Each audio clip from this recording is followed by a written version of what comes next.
Buen día, en esta ocasión haremos una introducción al análisis térmico, específicamente al análisis estacionario, y usaremos el Workbench de ANSYS. Pero antes, como les he comentado, siempre que ustedes vayan a hacer una simulación deben conocer, ya sea una simulación elástica, térmica, dinámica, deben conocer la ecuación constituyente del modelo que rige esta simulación.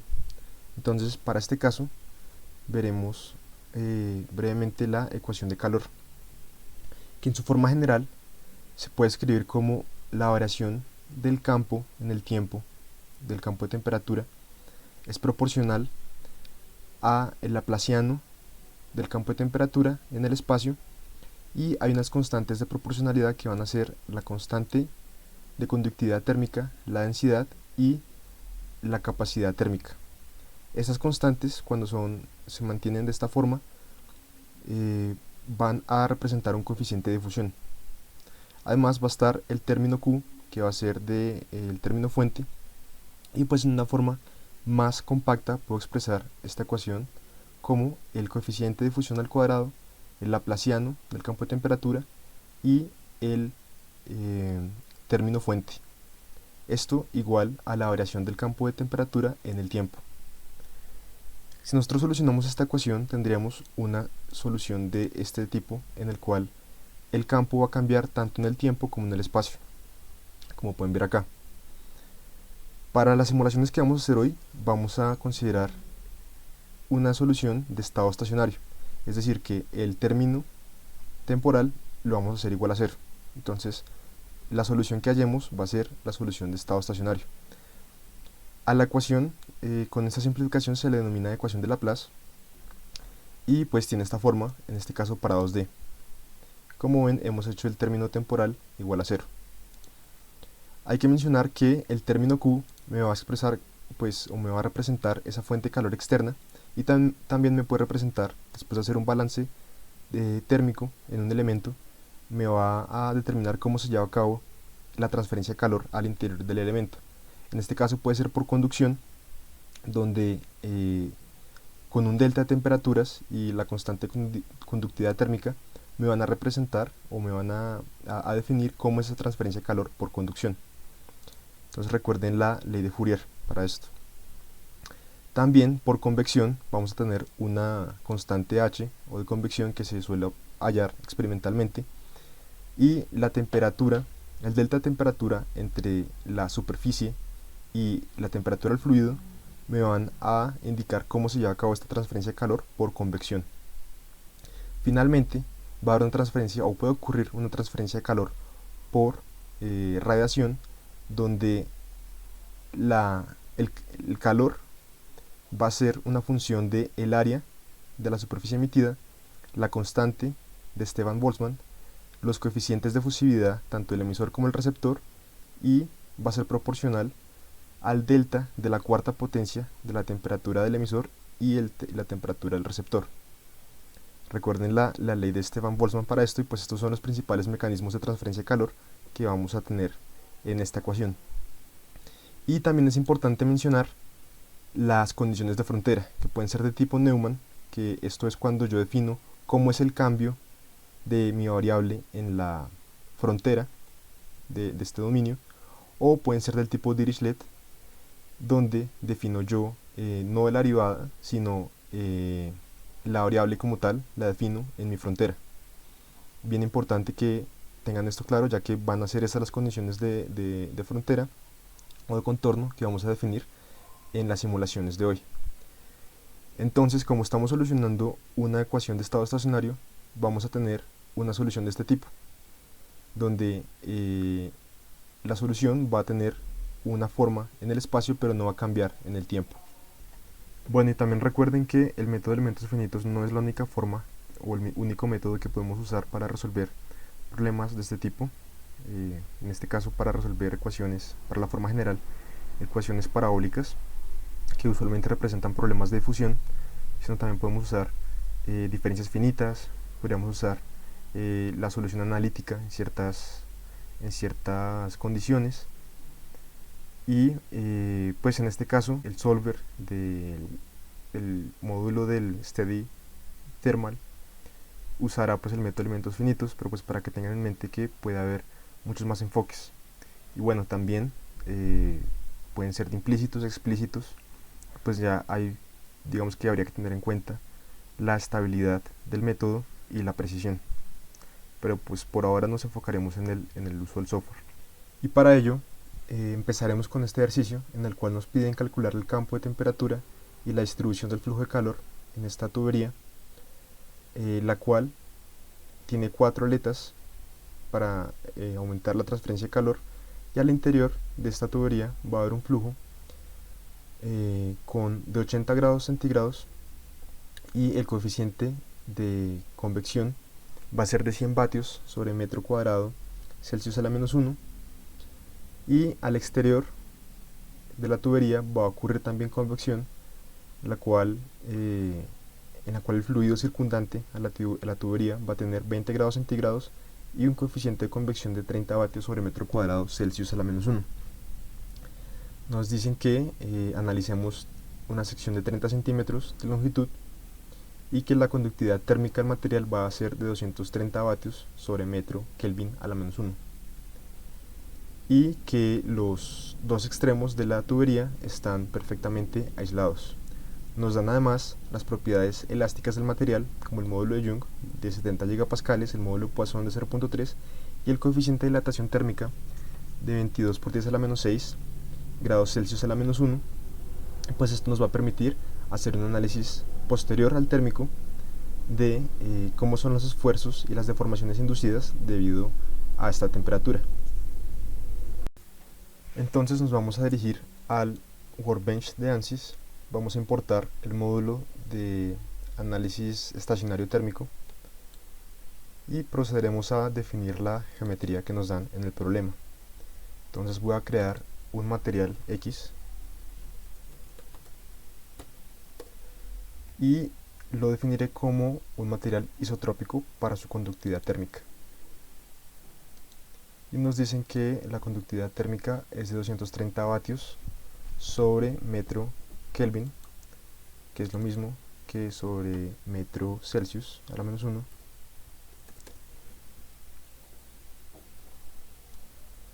Y me dirigiré al Space Claim para hacer la geometría. Bueno, una vez abierto el Space Claim, vamos a dibujar la sección transversal de nuestra tubería para luego extruirla.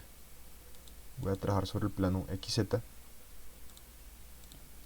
y definiré los diámetros de la pared.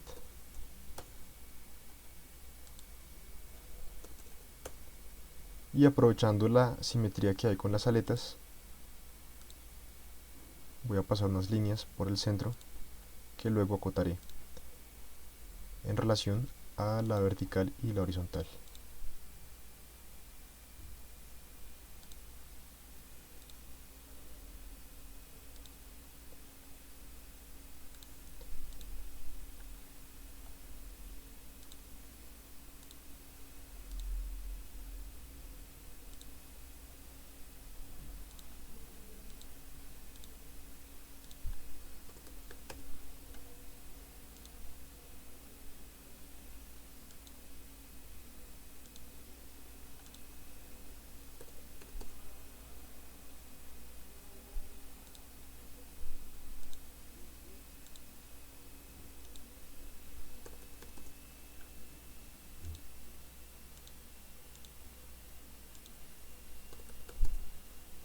Ahora usaré líneas de construcción para definir la longitud de las aletas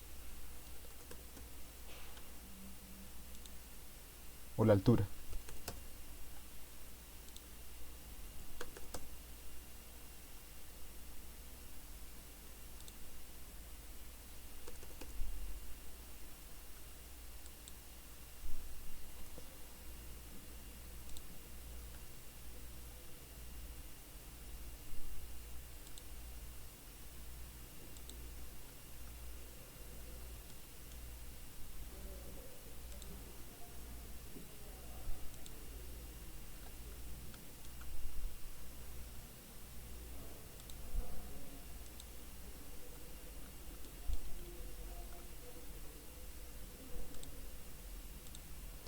Ahora usaremos la herramienta de trim, de cortar, para borrar las partes que no nos interesan.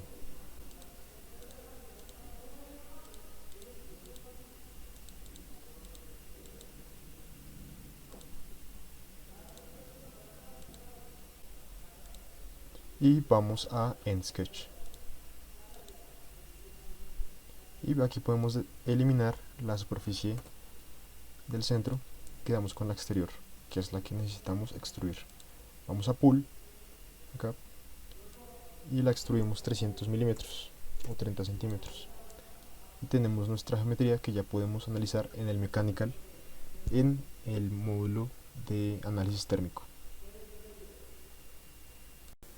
Una vez en el Mechanical, vamos a ir a la rama de geometría, el sólido, y verificamos que esté asignado el material que hemos definido. Entonces le asignamos el material X. Vamos a definir una malla de 7.5 milímetros y vamos ahora a asignar las condiciones de contorno.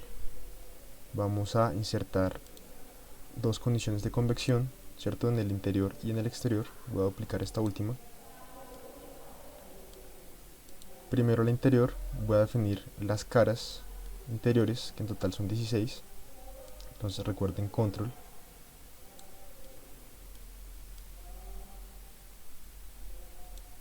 Y hasta que tenga las 16 caras.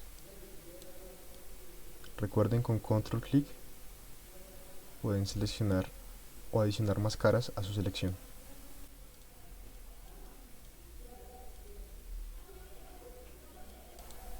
Listo, ahí están 16 las caras. Pueden revisar la selección acá en la parte inferior derecha, y el coeficiente de convección para el interior es de 100 vatios sobre metro Kelvin a la menos 1, y la temperatura de este fluido va a ser de 80 grados centígrados. Para la convección en la parte externa, definimos la cara exterior, y el film va a ser, o el coeficiente de convección, o coeficiente de film, va a ser de 30 vatios sobre metro grados Celsius, y la temperatura va a ser de 20 grados centígrados.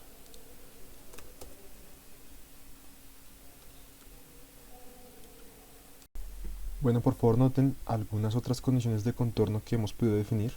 Hemos podido colocar una temperatura fija en una cara, o un vértice, o nodos.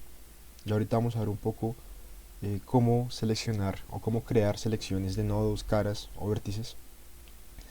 También, bueno, la convección fue la que usamos, radiación, un flujo de calor, algo como perfectamente aislado, pues que es simplemente fijar la temperatura, flujo de calor y generación de calor interna. Tengan en cuenta para la tarea esta de temperatura para unas caras que hay que definir en el ejercicio, unas caras con cierta temperatura. Para este análisis térmico estacionario ya tenemos todas las condiciones de contorno definidas, no es necesario definir más. Vamos ahora a solicitar en los resultados que nos dé el campo de temperatura, el flujo total de calor y el error. Y vamos a Solve. Una vez han cargado los resultados, podemos ver entonces el campo de temperatura. Podemos ver que en la parte más al extremo de la aleta es donde se encuentra la mayor concentración de temperatura. Noten una cosa, y es que nosotros no definimos ningún tipo de aislamiento en los extremos de la tubería. Hay una condición de contorno acá de Perfectly Isolated, que es un flujo de calor igual a cero. Es decir, si yo creara esta condición de contorno, sería una condición de heat flow igual a cero, pero no la he creado porque al no haber definido ningún tipo de transferencia de calor en esos extremos, pues no va a haber nada, es como si fuera igual a cero. Por eso no he definido ninguna ningún contorno en estas caras, en esta ni en esta. ¿Listo? Tendría el mismo resultado si colocara una condición de contorno perfectly isolated en esas dos caras.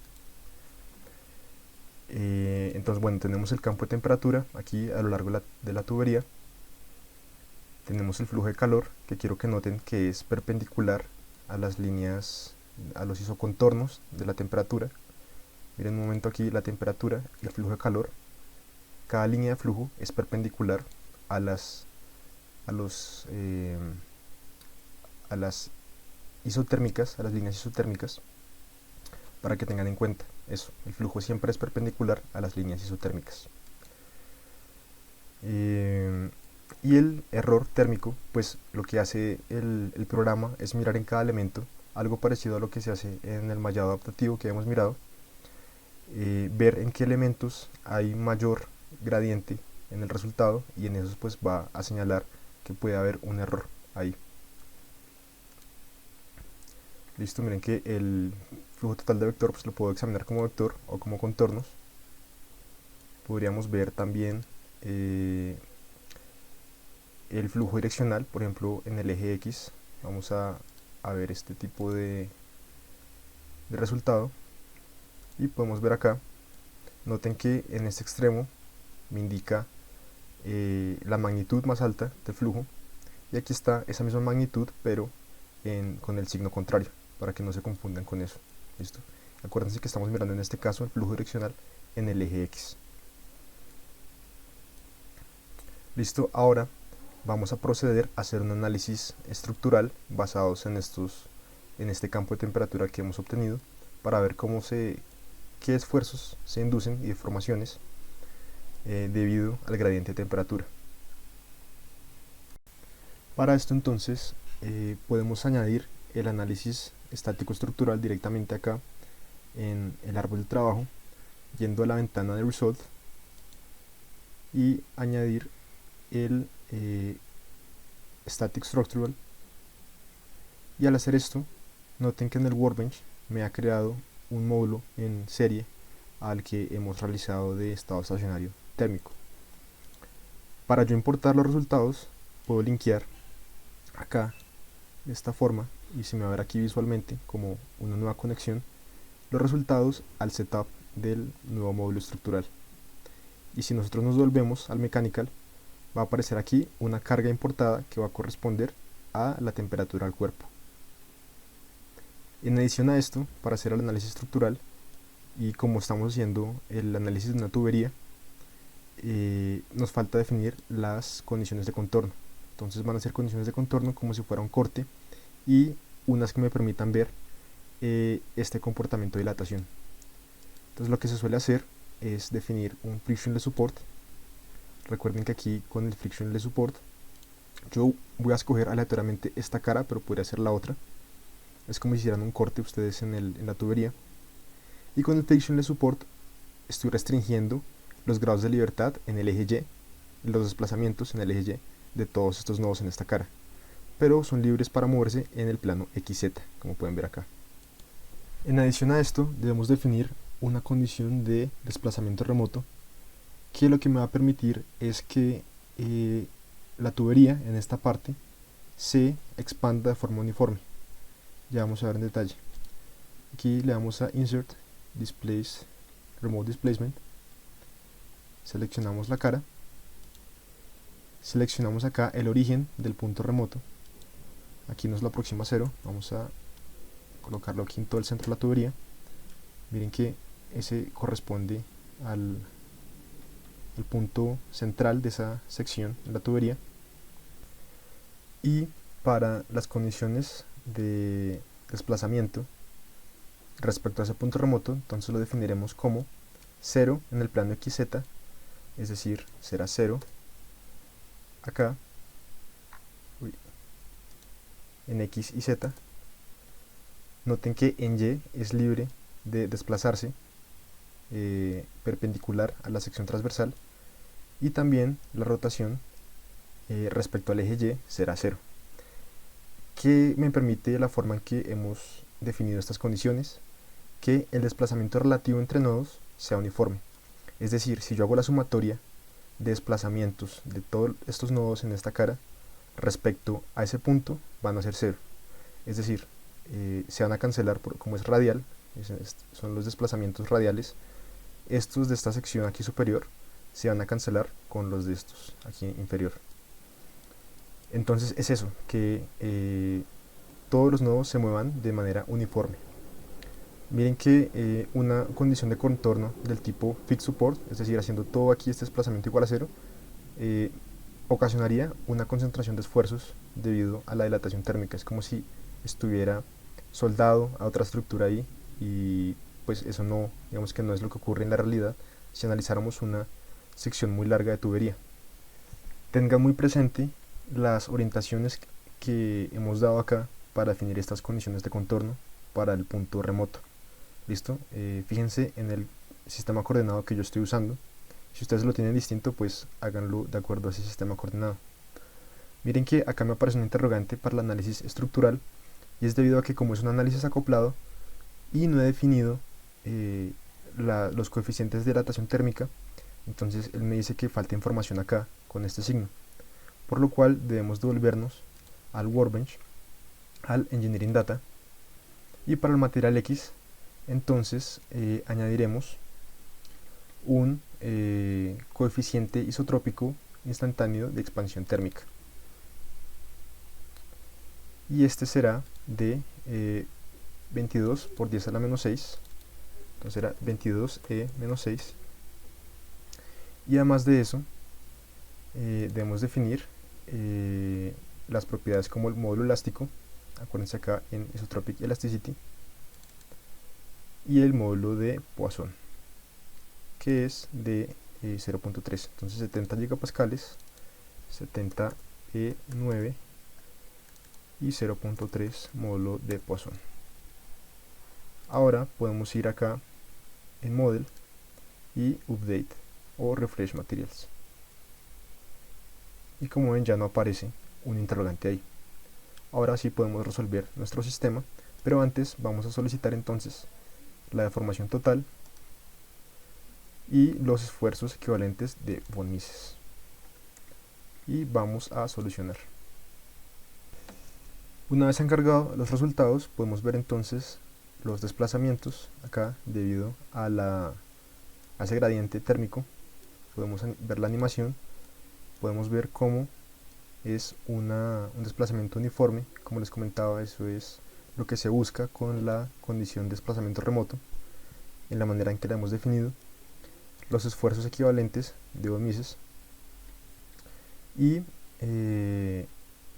bueno, es bueno notar, así como vimos anteriormente con el error térmico, sería una buena práctica enmallar de una forma más fina acá este vértice, o cada vértice de las aletas en la parte donde se adhieren a la tubería, ya que ahí va a ser un punto de grandes gradientes, y lo que se busca con un mallado más fino es hacer o buscar resultados más precisos en esas partes.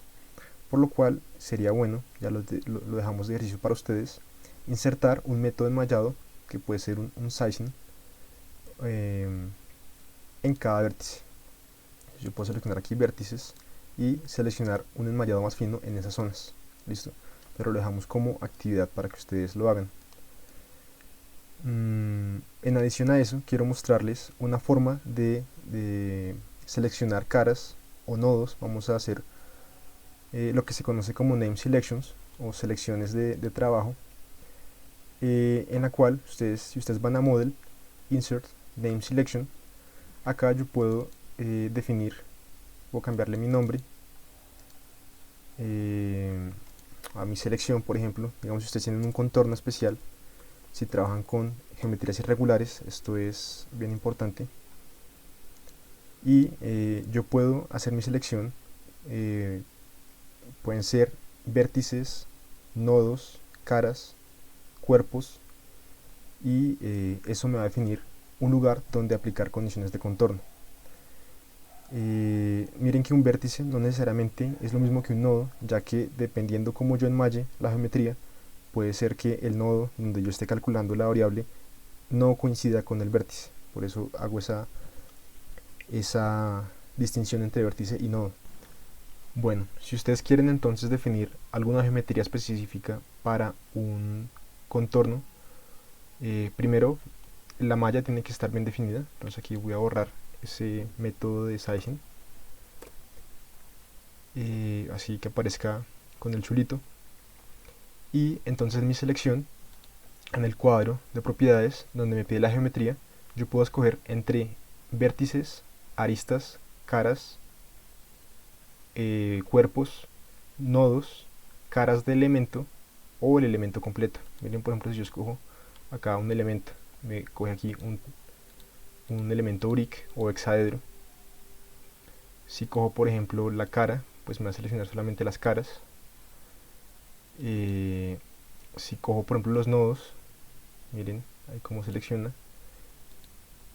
Por ejemplo, acá pueden ustedes verificar qué tipo de elemento se está tomando, hacer una estimación. Si yo tomo acá, miren todos los nodos. Hay nodos entre vértices de los elementos, lo cual me indica que se está usando un elemento de orden mayor a 2. Mayor o igual a 2. ¿Listo? Entonces, si ustedes quieren, por ejemplo, aquí a cambiar el modo de selección, por ejemplo, los nodos aquí de esos nodos, por decir algo, quieren que esa sea su selección, o sea, ahí van a aplicar una condición de contorno particular. Entonces van aquí Geometry, Apply, y tienen entonces un contorno formado por esos nodos. Y ustedes podrían, por ejemplo, aplicar una carga. Vamos aquí a colocarle una force. Y en la geometría, en el scoping method, van a colocar, pueden configurar esta fuerza, digamos, por componentes. Y entonces se aplicarán cargas nodalmente, ahí en ese contorno donde han especificado anteriormente. Y esto lo pueden hacer, como les he comentado, con vértices, aristas, caras de geometría o del elemento, y en fin.